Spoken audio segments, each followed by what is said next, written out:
Hello and welcome to the channel. My name's Michael and this is my indie publishing adventure. On today's episode we'll be talking about ARCs, Advanced Review Copies. We'll talk about what these are, why they're important, how you can go about setting yourself up for them, and sharing some of my thoughts and experiences on the process as I've been going through it. Now this video will be part of the series of videos I've been doing documenting my indie publishing adventure from the very beginning straight up to the very end. I'm just getting to the end of the process now. My book, The Lost Company, is currently available for pre-order and is out on April the 11th, which is just under 3 weeks away. So yeah, we're coming to the end of it. I've been trying to keep my videos rolling and keeping them up to date as possible as I'm going through each step, and I'll continue to do so right up until the end of the process. But today we're talking about ARCs, so without further ado, let's get into it. Now, I know what you're thinking. Why would you send out a copy of your book for free when you're trying to sell it? Well, this is a marketing strategy. Some people would say the most important marketing strategy in order to kind of gain a bit of buzz around your book. So I don't know if you've ever kind of bought an indie book online, or any book for instance, but a lot of the times when I buy a book, I'm looking at the reviews, I'm seeing what people are saying about it. I'm not talking about the big famous books, you know, that I've already got lots of opinions out there about. I'm not talking about Brandon Sanderson or George R.R. Martin. I'm talking about indie books. When I'm looking at them, I'm looking to see what other people are saying about it. And this is what you're trying to build before your book hits the shelves. So you're going out there and you're actively getting those reviews in before your book hits the shelves. So when you actually are selling books, there's already those reviews built up where people can go, is this any good? Is it worth taking a chance on? These people who've got your book for free, so this is their kind of, the positive side of it for them, is that they're getting the book for free. So even if they don't enjoy it, they haven't lost anything other than a bit of time, and in exchange, you're getting those honest reviews. So that's why it's done. That's why we give these books away for free. And it's, as I say, it's a really helpful marketing tool. Some people say it's the most important marketing thing you can do. So definitely worth considering. And we'll talk about how you can kind of go out and get those reviews. So you've decided to run an ARC campaign and you're just wondering where is the best place to go for them. Well, there are a ton of different places you can go to get ARC reviews. Some of them are more successful than others. Now, I'm in the middle of my ARC campaign, so I've still got 2 or 3 weeks left of mine. So I can't tell you which has been like the most successful. I'll do another video in the future about what was really successful, what worked really well, what didn't. But I can talk a little bit about the early successes and what has kind of worked for me so far, and the steps I'm taking to kind of push it on and get it over the line before release. So the first one I'll point out here, which I think is probably the best one, is NetGalley. This is a huge website for readers, reviewers. There'll be a lot of authors, indie authors and traditionally published authors that use NetGalley. Now, it is expensive to put your book on there. Readers will request it, then they'll feedback. They'll normally have in their bios, the readers that are signed up, they'll normally have like in their bios where they're willing to post reviews. They might have a Bookstagram or BookTok or BookTube account. They might just primarily post on NetGalley. They might post on Goodreads and Amazon. They'll normally list it in there. You can approve or deny anyone who requests your book.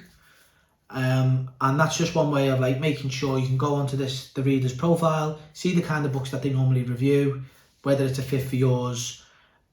Because if you're just approving everyone on the list, then that might mean that you kind of, people will leave lower reviews, just not because there's anything wrong with your book, but because it just wasn't for them. So you've got an opportunity there to be a bit strategic about who you accept.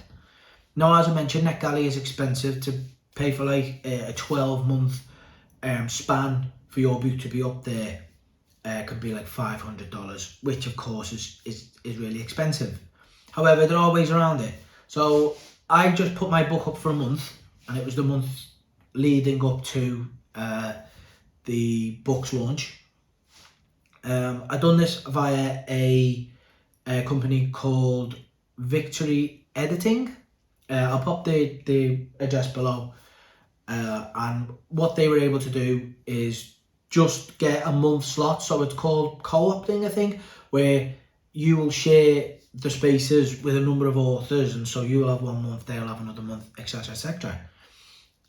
So you split the costs. I had a month on there. I got over 100 requests for my book. I only approved about 25 of them. The feedback's still coming in, but I've had a couple of early reviews which have been quite positive and really helpful for me. Just as an author who's about to be published, it just gives me that little bit of reassurance that you know, I haven't wrote a load of drivel and people are enjoying it. So that, at least that. But I'm hoping as it gets closer to release, more of the reviews will come in. I'll start getting that buzz, and then people who are looking to buy the book will see that yeah, there's been some positive reviews on there. So NetGalley is one that I definitely recommend.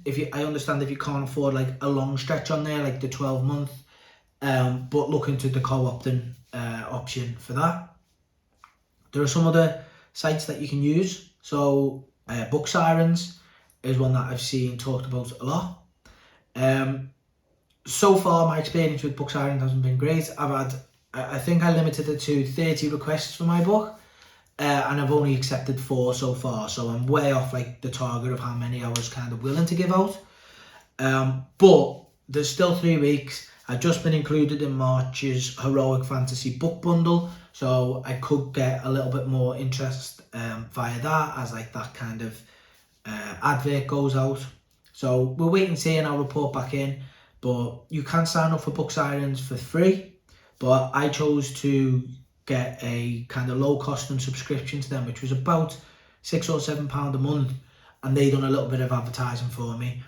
As I say, I've got plenty of impressions on the book, but only a handful of requests, and I've only went on to accept 4 of them. But again, another option. A third option is another book, Book Sprouts this time.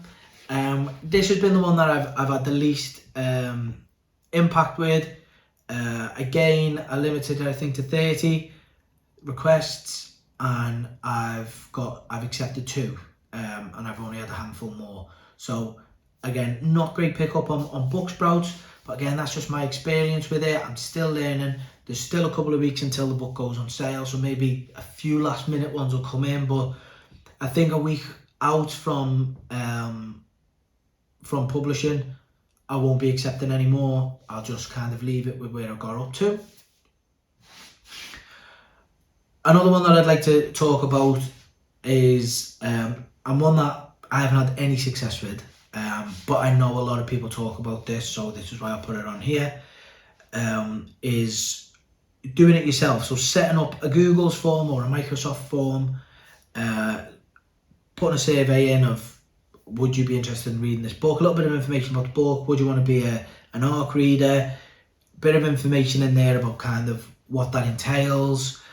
Now, I think this is probably down to how I've marketed and requested my ARCs, because I don't have a big mailing list. I don't have a huge following on social media. And the people who I do have a following with are mainly other authors or other people I connect with. I'm probably not reaching out to as many readers as I should be. I'm hoping as the book comes out and I start kind of engaging with my audience a bit more, that'll change for future. But yeah, just it's something that you should consider, because I know it has a lot of success for other authors, but it's just something that I haven't had any traction with or any interest in. There are other options. There are a ton of other sites actually that offer this service. Ferocious Readers is one. They sent out 20 free copies of my book. I'm sorry if I'm saying that wrong, but I'll pop it here. They sent out 20 free versions of my book for people to read and review. They do that for free. They'll send it to more people. They'll send it up to 100 or 1,000 or something for a cost, but they'll do 20 for free. So again, something to consider. And again, it's just about getting your book out there. The more people who read it, the more people who might potentially review it. So that when you're paying for this, you're not paying for a review. I think that's illegal.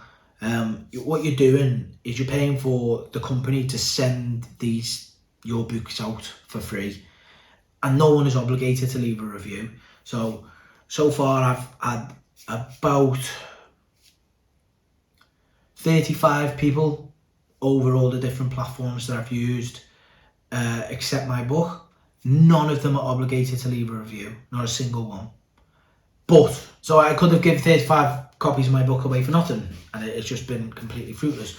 That's the risk you take. But I am very hopeful. I've had 2 reviews already, and I'm hopeful that before publication date, I'll get a few more. I had a target in mind of 10. So if I get 10, I'll be really happy.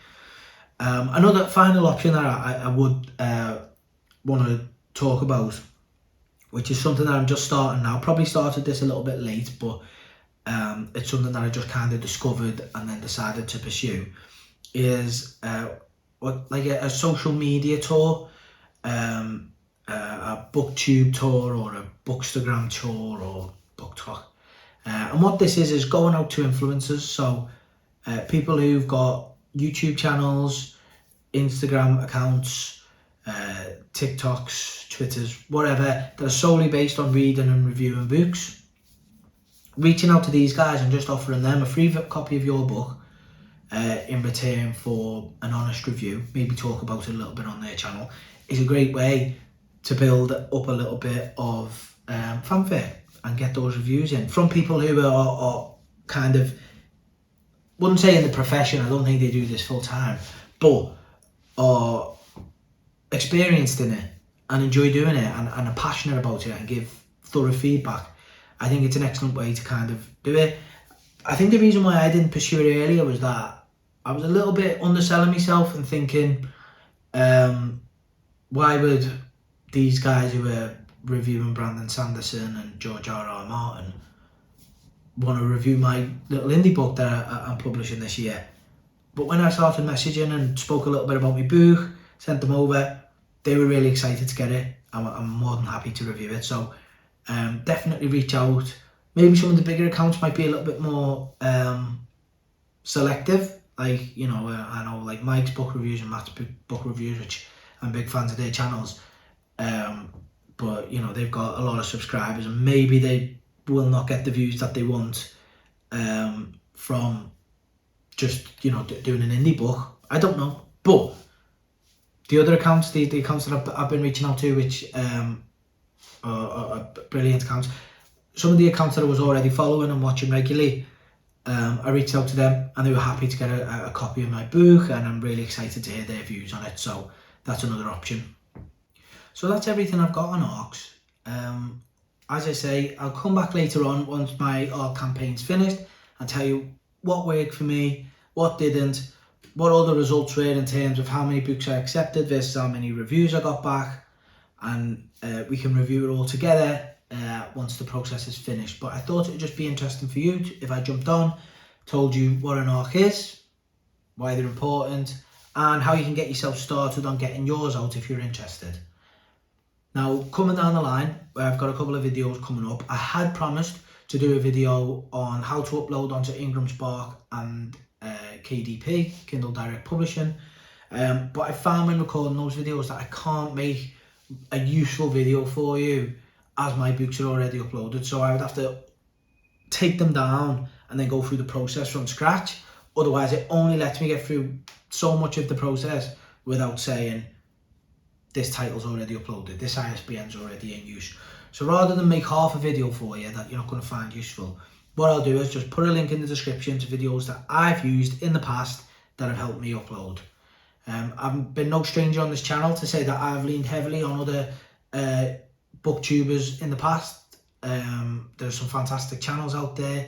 The only thing that kind of makes my channel any different, and the only reason I'm doing these videos and not just kind of leaning on how amazing these other videos are, is my channel's different in that it's happening in real time. So this is a video of me currently in the middle of doing an ARC campaign, telling you what's worked for me, telling you what's happened, giving my honest opinion on everything. And that's the difference. I'm not doing it in hindsight. I'm not only telling you what worked. I'm not presenting myself as some expert. I'm just updating you on how my journey's going. So you can kind of just see how it happens for the normal indie writer out there and not a successful indie published person that does it full time. So hopefully that's useful. There's a couple of videos coming up from me. I can't promise what the next one would be, but I do want to do a video in the near future on how much the whole process costs. I'll go through all the money that I've forked out for everything, and show you a breakdown of what to expect if you want to tick all the boxes like I have. We'll also do something on marketing before the book comes out, as I think that's an important topic. And then just some of the like author extras, so your social medias, your websites, that sort of thing. So they'll probably be the last couple of videos that will wrap up this series. I hope you'll watch them all. Stay with me. Remember to like and subscribe to the channel. It really helps to get the views up. And I'll catch you next time. Thank you for dropping in.